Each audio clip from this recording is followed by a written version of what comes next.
Good morning, students. Today we are going to see the interesting topic of geography, lesson number 3, map reading. Yes. Okay, students. Have you all seen the Dora the Explorer cartoon? Yes, you have seen. In that cartoon, Dora usually find one character to find the particular target location. What is that character name? Yes, very good. That character name is map.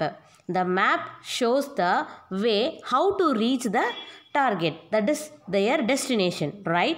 So for that concern, she has used the map. So here in this lesson, we'll learn about the reading of map. The map has many parts and many types. So about these content we will see in this class now. Yes, students, let me move into the class now. So this is our world map, right? Through this map we can able to know our location and other countries' location, where it is located and what are the people activities, everything we can know through this map.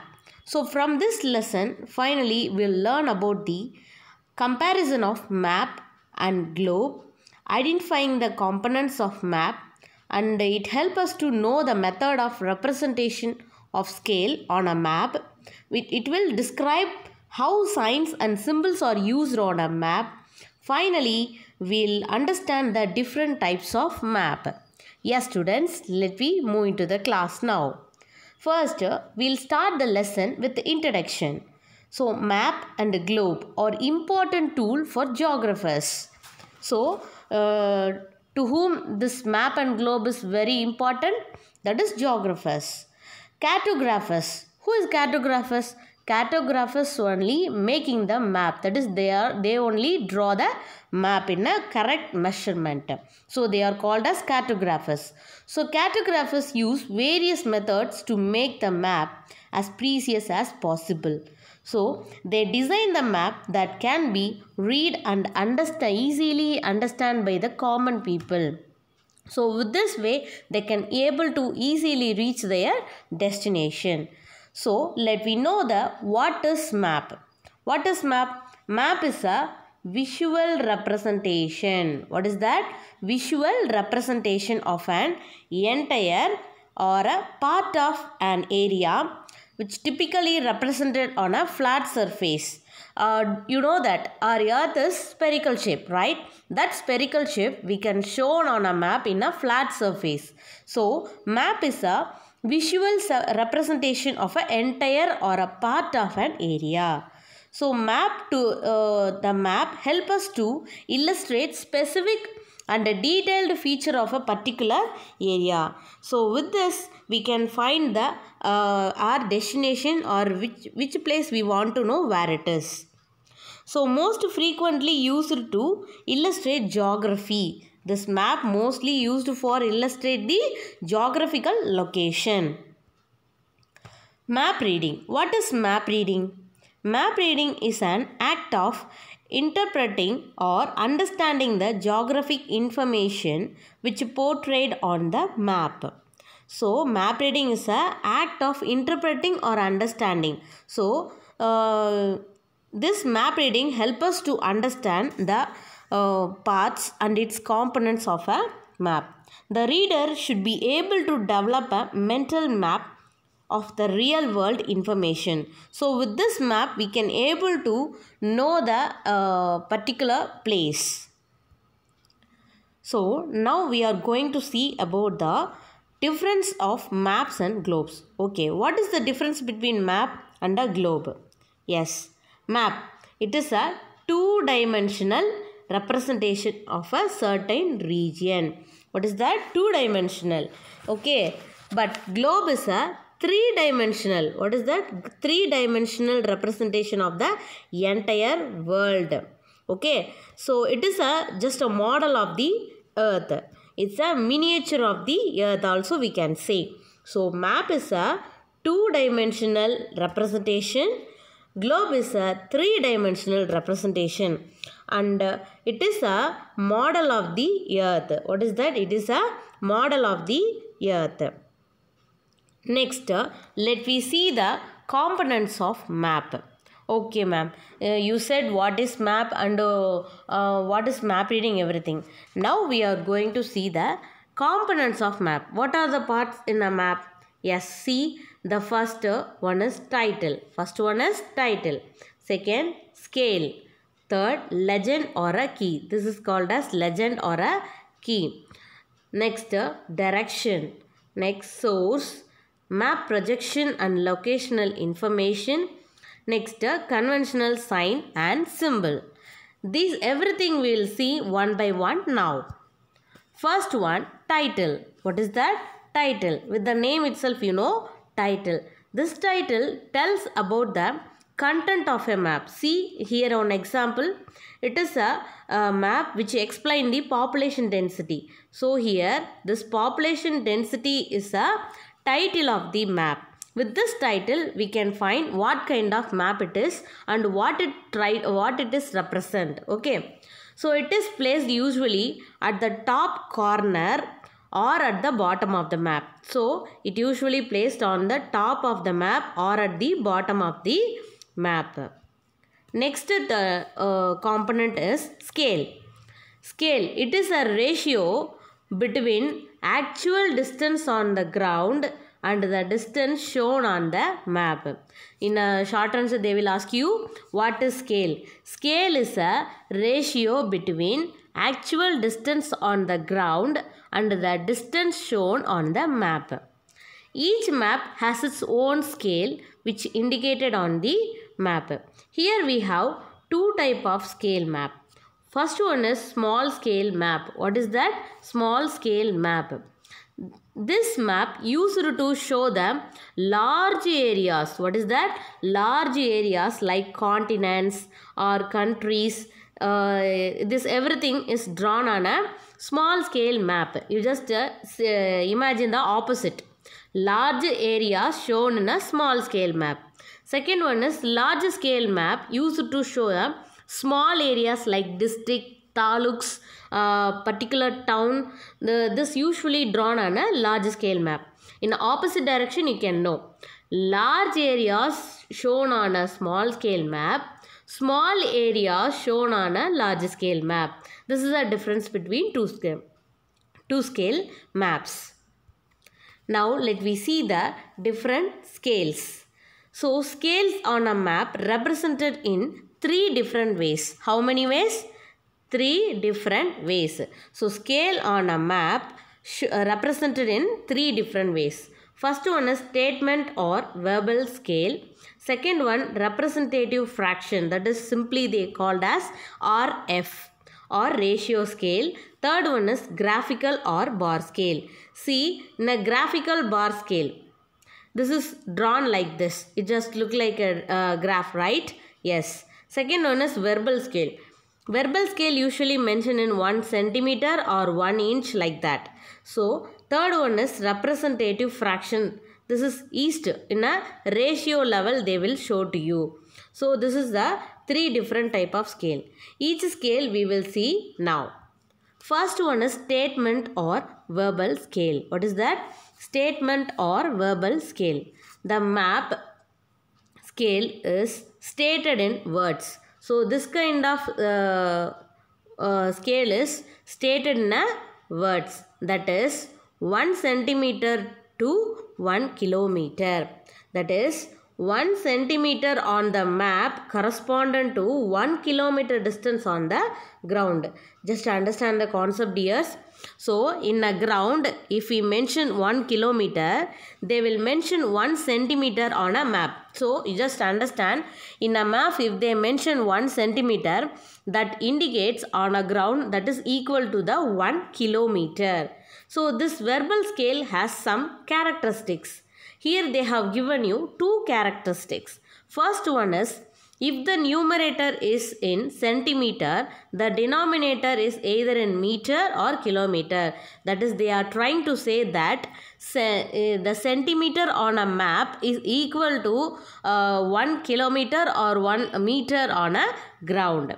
Second characteristics is, if the numerator is in inch, the denominator is in miles. So if they mention in centimeter, that is equal to meter or kilometer. If they mention in an inch, that is equal to miles. Okay, that is the characteristics of the verbal scale. Second one, representative fraction. What is that? Representative fraction. With this fraction word itself, we can identify it is look like a fraction. So it shows the relationship between the map distance and the corresponding ground distance in the same units of length. It is generally shown in a fraction way. For example, they will show like this 1 by 50,000 or 1:50,000, which means 1 inch or 1 centimeter on a ground is equal to 50,000 inch or 50,000 centimeter is on the ground. That is the actual meaning. This is called as representative fraction. Third one is graphical bar. It is usually shown on the bottom of the map just like a bar. So they will mention the scale like this, 1 cm, 1 cm, like that they will mention on a bottom of the map. So it looks like a smaller ruler drawn at the bottom of the page. This line is divided and subdivided into lengths. So based on the length, it is divided or subdivided. The distance on the ground can be directly be measured and read off from the map using a piece of string or divider. With this piece of string means string line or divider, we can find the different distance between one area to another. So the main advantage of this graphical, bar scale is this value cannot be changed. It is fixed one. That is the difference, from the other scales. Next component, we will see the legend or key. Usually you can see this legend at the bottom of the page. That is, they will explain what are the symbols they have used in a map. Here they will give the some key points about it. That is legend. It gives the information needed for the map to make a sense. That is, to make you to understand what it is they have mentioned. The symbol in the key might be picture or icon that that represent different things on a map. For example, in a map they have mentioned shown like a phone like icon means, which means emergency telephone. If they mentioned the triangle shaped symbol, that is campground. Next one is picnic area. If they given dotted line, that is gravel road. Next, if they given continuous line, that is secondary highway. If they shown in the bold red line, which is shown the primary highway. And the blue color indicate the water and the green color indicate the forest. This legend help us to understand the map easy way. Next one is direction. So in the map, direction is very, very important. With this direction only we can identify the and we can find the places in an easy way. Direction on a map are often given with the symbol that is called as compass rose. This is called as compass rose. What is this? This is compass rose. It shows the cardinal directions. What is that? Cardinal direction. What are the cardinal direction? North, south, east, west. These four directions are called cardinal directions. It also shows the intermediate directions. That is northeast, northwest, southeast and southwest. These are all called as the intermediate directions. So this all the direction we can find with the help of the compass rose. See, if you draw the plus symbol, the top part is called as north and the bottom is called south. Your right hand side is east, your left hand side is west. So with this way we can find the direction on a map. Next one is source. The source should be given outside frame of the map or on the bottom right. What it will give? On the bottom left, the name of the author, who published this map, and the place of publication and year of publication, everything they will give in the source. So source help us to know its actual history, when was it framed, who have designed everything, we can know it. Next one is map projection and locational information. So a map projection is a way of representing the spherical earth on a flat surface of a map. The curved surface of the earth cannot be shown on a map. So cartographers, that is designer of map, use map projection while mapping the earth's surface. Latitude and longitude marked on map give the locational information on the area covered on the respective map. So with this latitude and longitude lines, latitude is a, what is that? Horizontal lines. Longitude is a vertical lines. With this way, the cartographers can easily draw the map in a accurate manner. Next one is conventional signs and symbols. So conventional signs and symbols mostly used in a large scale maps. So large scale maps used to show the small areas, right? So it is used in maps to represent the different features. These symbols give a lot of information in a limited space. So there is an international agreement regarding the use of symbol. They are called as conventional symbols. That is, everyone accepted a particular symbol for a particular indication. No, that is called as conventional symbol. But the other category is called contextual symbol, which will be decided by the cartographer. If the cartographer designed by themselves by using their own symbol, that is called as contextual symbol. Okay, let me see some example of the conventional sign and symbol. See, first one, they have shown one sword, like that is called battlefield. And red color, this indicate bus station. This one, third one, it is indicate the bridge. Triangle shape, campsite. And next one is contour line, footpath, lighthouse. H indicate heliport. I indicate information center. And next one is dark line, main road. Next, motorway, railway line, that line which is like a parallel or cross, that is railway line. Next, PH indicate public house. Phone, like public telephone. Power line. These are all the example of the conventional sign or symbols. Next, let me see the types of map. There are many types of maps are there in a different basis. In this class, we will see the nature basis. We have three type of maps. First one is physical map. Second one is cadastral map. Third one is thematic map. So the thematic map further divided into choroplethystic map. Next, isoline map. Next, third one is dot density map. Yes, now let me see those map one by one. First one is physical map. It shows the physical features. What is physical features? Physical features is nothing. It's a natural things. What are the things available in a particular country? For example, river, mountain, plains, plateaus, everything comes under the physical features. Though, see, this dark green color indicate the forest, that different kinds of forest, and that brown color indicate the soil, and triangle shape indicate the plateaus. So this is called as physical map.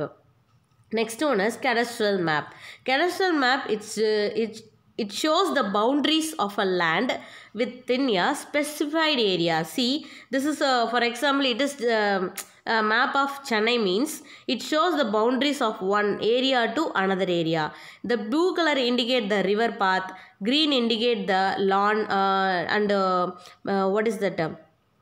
Agricultural areas, everything. So they shows the full detail of boundaries and buildings. Usually these maps are maintained by the government. Who maintain this? Usually by the government. Next one is thematic map. What is that? thematic map. It is a map focuses on a specified theme. What is the specified theme? That is the spread of temperature, spread of rainfall, spread of density of population. Everything we can see in a thematic map in a different map.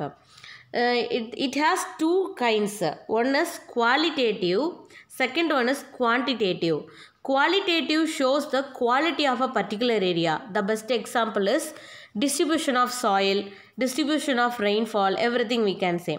But quantitative indicate the numerical value of a particular place. That is, it may be a temperature or pressure, everything we can say. So there are two type of thematic map. One is qualitative, second one is quantitative. First one is choropleth mapping. So it is a quantitative thematic map. In this map, the areas are shaded or patterned in proportion to the measurement of the statistical variable being displayed on the map. See, based on the shading, we can find the particular place values. That is called as choropleth mapping. See, in a different color they have mentioned, each color indicates different values. Next one is isoline map. Here the word iso, it is a Greek word which means equal. So this map drawn to link the different place that share a common value. So here they have given dotted line indicates isobars. Continuous line indicates isotherms. So each mentioning the different pressures of our country. So it is a line of joining equal points. So with this way we can easily identify the equal value of those places. Next one is dot density map. What is that? Dot density map. It is a type of thematic map that uses dots. What is that? They have uses dots on the map to show the value of one or more numeric data field. That is, each dot on the map represents some amount of data. That is, many dots indicates high concentration and fewer dot indicates the lower concentration. See, in this map they have given some dark dots, which means that is high concentration, that is high population. Lower dot indicates the lower concentration compared to those dark dots that low concentration it has. So with this way we can easily identify the particular place density.